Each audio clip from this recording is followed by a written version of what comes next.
And here we have, if you're right about Bitcoin, something that's now lasted something along the lines of 15 years. And so I've been trying to understand if, in fact, you're right, and this is not just rat poison squared, but is not a thing, when it would be unveiled as not a thing.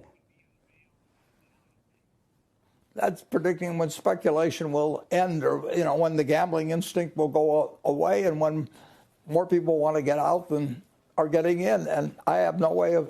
If I thought I was good at that, I'd figure out a way to make a lot of money and different things. All I'm trying to do is buy good businesses. But the one thing I know is I didn't like chain letters when I was a kid. I thought, why in the world should I send along a chain letter to the next guy when I could start my own? I mean, I've seen people do stupid things all my life, and I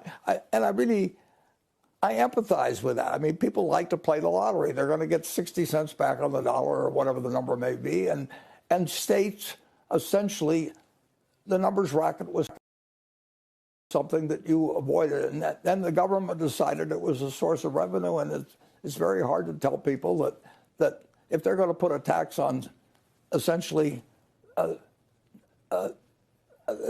sure loser for society, for the gamblers on the lottery on the whole, but they're appealing to the gambling instinct, and it spreads.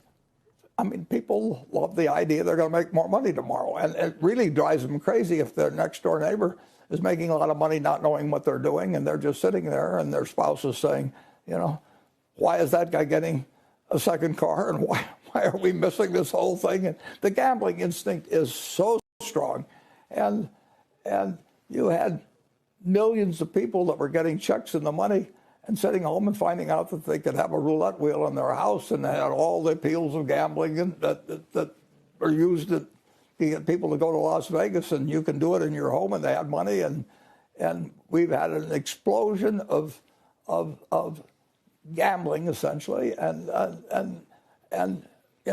I like to bet on a football game if I'm sitting and watching. It makes it more interesting, but I don't think I want to make a living trying to bet against the house ever.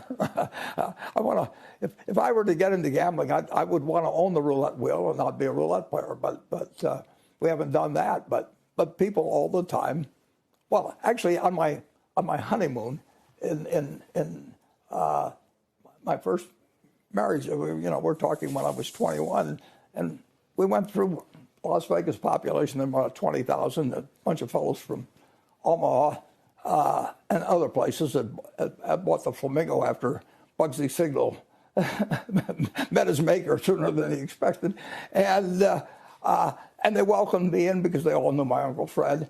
And I looked at all these people who had flown thousands of miles to do something unintelligent as fast as they could. I mean, they couldn't, they thought the dice were hot or something like that. And I thought, I'm going to get rich in this country. I mean, if that's what people do, I can be smarter than that. I mean, so I've watched it ever since, and it's fascinating to me. But the gambling urge is so strong throughout the world, and now you've created the perfect condition for it, where states are legalizing gambling, and what it does to football games. I mean, particularly you're just point shaving, which the guy gets offered $1 million, and it's like. The White Sox were back in 1920. They did it for a few $100s, and you aren't even throwing the game. I mean, you're just making sure that the spread is met. You're not going to change the gambling instinct, but when the state has started sponsoring it, it's given a different there's a different climate.